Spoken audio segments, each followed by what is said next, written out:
Assalamualaikum warahmatullahi wabarakatuh. Kepada yang terhormat Bapak Ibu dosen dan guru penguji kinerja dalam jabatan tahun 2025. Perkenalkan, nama saya Yanti Nurlaila Sari.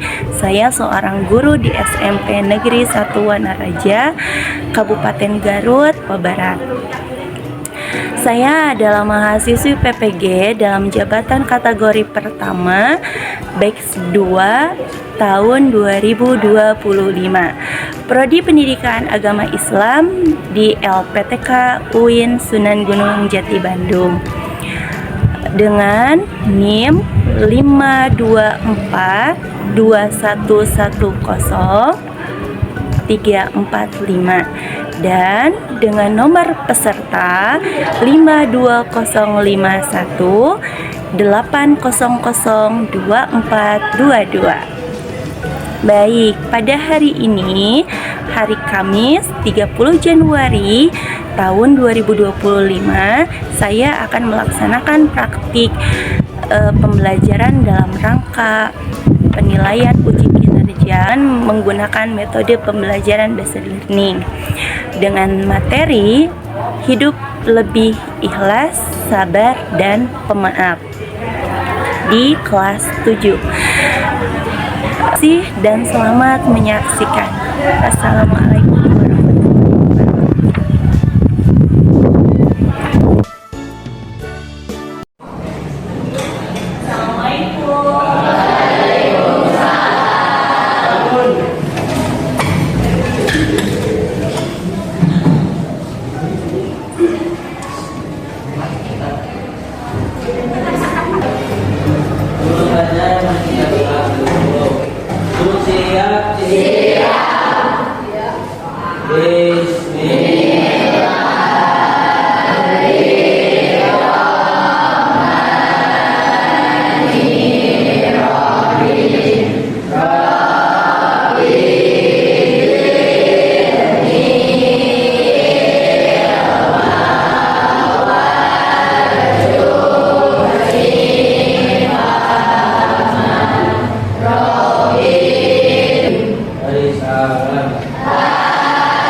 Silakan untuk kajian mungkin untuk penyanyi lagu Indonesia Raya.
Alhamdulillah di pagi hari ini dalam suasana yang sangat cerah, mudah-mudahan hatinya pun secerah hari ini. Gimana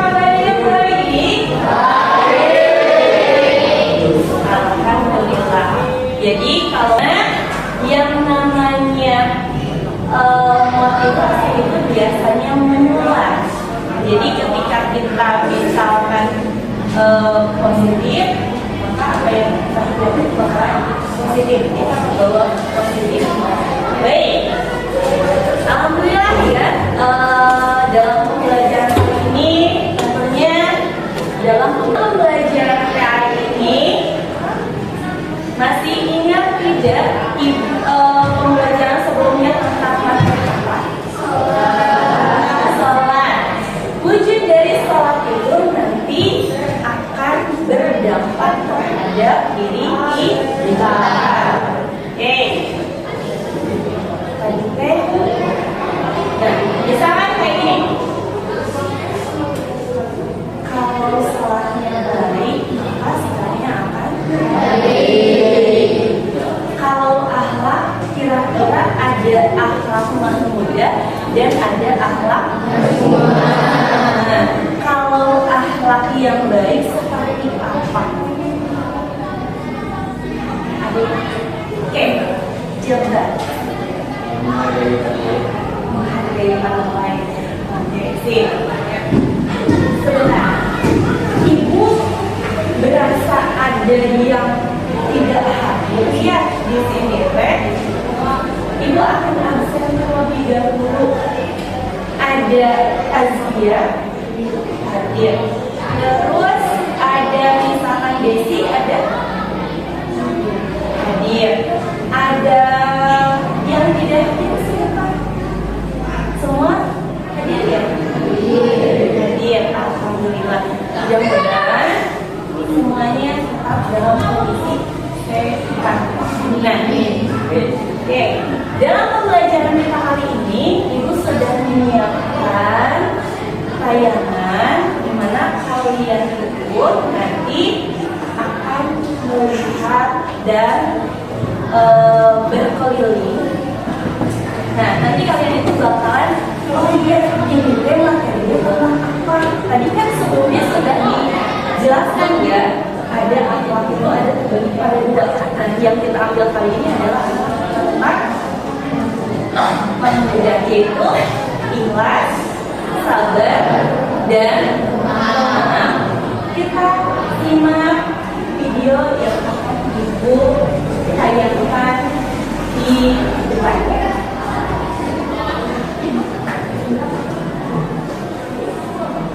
Pembelajaran ini peserta didik ya, ketika kalian sudah mengumpuli pembelajaran ini, kalian mampu untuk menjelaskan. Yang pertama, tujuan pembelajaran ini peserta didik memperjelas pengertian ikhlas, peserta didik memperjelas pengertian sabar, dan peserta didik memperjelas pengertian apa yang dimaksud dengan pemaaf. Nah, adapun kriteria tercapaian tujuan tersebut, yang pertama nanti peserta didik dapat menjelaskan pengertian dan sabar. Selanjutnya bisa menjelaskan apa pengertian dari ikhlas, apa tujuan dari pemaaf.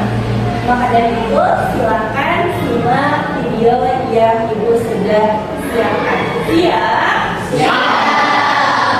Oke, tepuk konsentrasinya. Oke, tepuk 1, tepuk 2. Kalau tepuk 3 berarti 1, 2, 3. Tepuk 3. Oke, kita simak video tersebut.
dari pembelajaran video tersebut?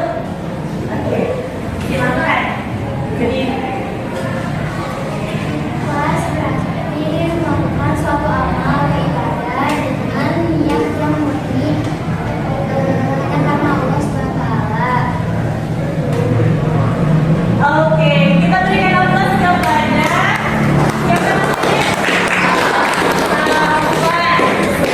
Tadi kalian paham ya, dari tayangan-tayangan tersebut bisa menyerap apa yang ditanggalkan tersebut. Yang kedua materinya tentang sabar. Sabar teh bagaimana? Coba. Oke.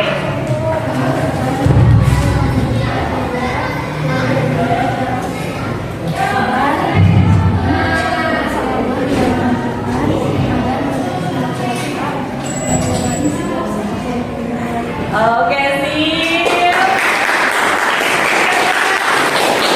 Kita mengetahui kelas, sabar. Terus di dalam sabar ada apa lagi sih? Ada sikapnya. Bagaimana sikap dari sabar tersebut? Jika bersabar, maka pertolongan Allah bakalan berarti untuk mengontrol emosi dan kita tahu bahwa semua bagian adalah rencana dari Allah. iya, lebih kepada tawakal. Kayak tadi di Nusa Rara bahwa Nusa itu bagaimana kakinya?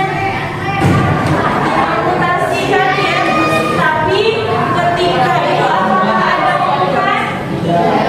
Mungkin pas awalnya mengeluh, tapi ketika kita ikhlas, maka dia bersabar dan dari wujud rasa sabar tersebut dia menerima, sehingga pada akhirnya dari hal menerima tersebut menjadikan dia itu disayang oleh Allah. Karena wujud dari sabar itu adalah innallaha ma'as sabirin. Sesungguhnya Allah bersama orang-orang yang sabar. Ya, oke. Sekarang kita lanjut ya, ketiga itu tentang pemaaf. Pemaaf itu bagaimana? Mana?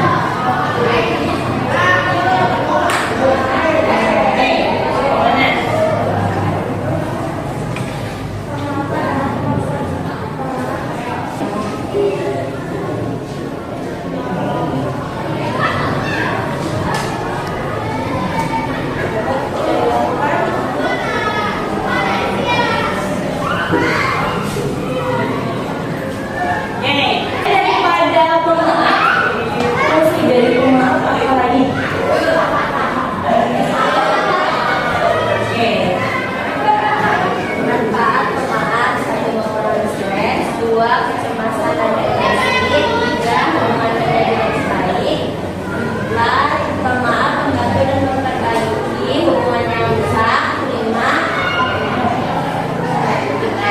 memahami tentang diri sendiri dan orang lain; serta mengembangkan. Betul sekali. Kita simpulkan bersama-sama bahwa kita mempunyai tiga materi yaitu tentang sabar, tentang ikhlas, tentang sabar dan ketika kita menggabungkan dalam kehidupan sehari-hari, maka niscaya kita itu akan jauh lebih bermakna dalam menjalani hidup.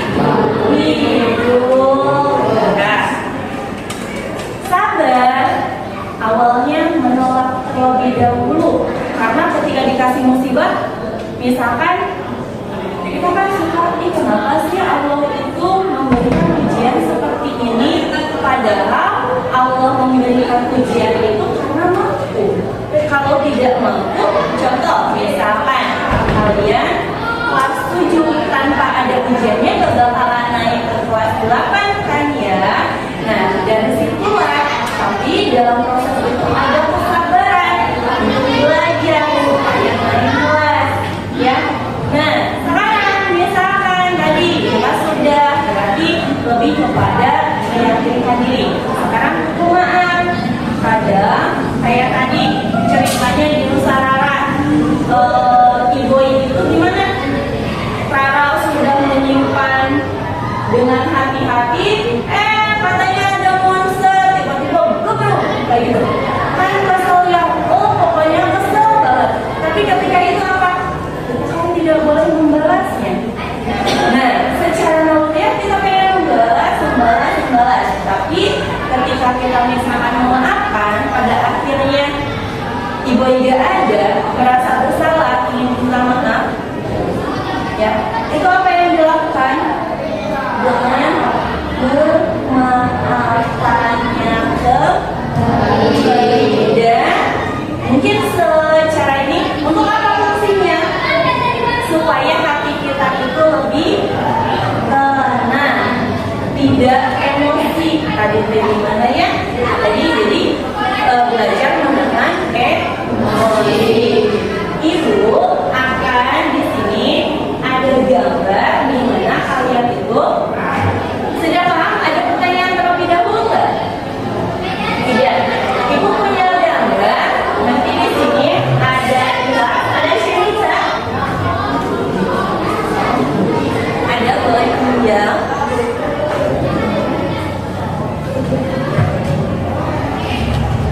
Nanti siapa saja yang mau ke depan,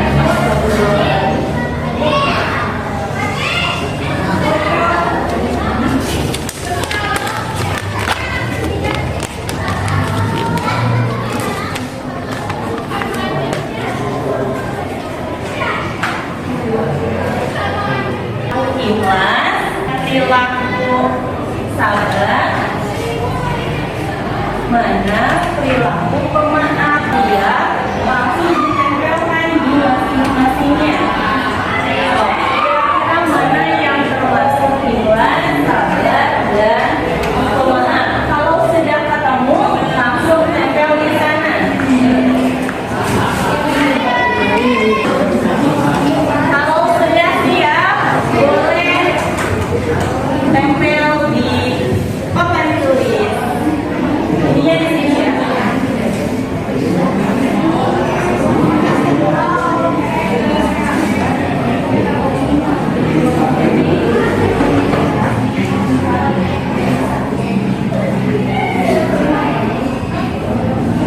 Ada? Yo, yang sudah. Yo, nyebar. Ada, oke. Yo.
emosional, tidak berasa merusuk, sehingga kalaupun ketika kita dalam kondisi sulit, udah ada orang yang menzalimi, udah ada orang yang tidak baik terhadap kita, itu bukan berarti kita untuk orang lain, tapi untuk diri kita sendiri, supaya diri kita jauh lebih tenang. Karena yang namanya perbuatan buruk nanti akan kembali kepada pemiliknya, asalkan kita tidak pernah membalas. Biarkan pembalasan itu hanya dari Allah. Baik, terima kasih. Alhamdulillah kalian sudah pada paham mengenai materi ini. Terima kasih sebanyak-banyaknya, dan kita tutup dengan ucapan hamdalah bersama-sama.